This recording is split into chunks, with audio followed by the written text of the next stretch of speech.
ভাই ওদেরকে কেউ বুঝান, বন্ধুত্ব হাতের উপর গরম চা ঢেলে না, বিপদে বললে বোঝা যায়।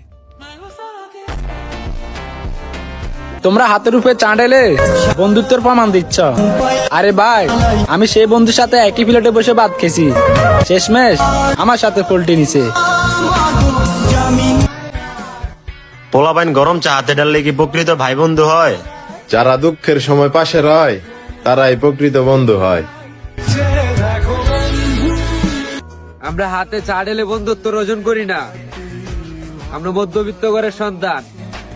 আমরা কোনো টাকার জন্য বন্ধুত্ব করি না, কোনো স্বার্থের জন্য বন্ধুত্ব করি না। আমরা বন্ধুত্ব মন থেকে করি। ট্রেন্ডিং ফলো করতে গিয়ে চা দেয়া ভিডিও বানাইছিলাম, তারপরে আর কি, শেষ পর্যন্ত দেখেন তাইলেই বুঝবেন। চলেন।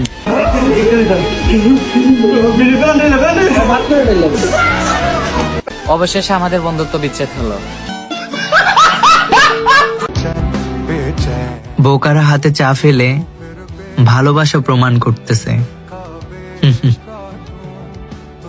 আমি কোরআন শরীফ ধরেও বিশ্বাসঘাতকতা করতে দেখেছি। বন্ধু, হাতের উপর গরম চা ঢাইলা তো আমি আর তুই ভিডিও বানাইলাম না, তাইলে কি আমার আর তোর বন্ধুত্ব আসল না?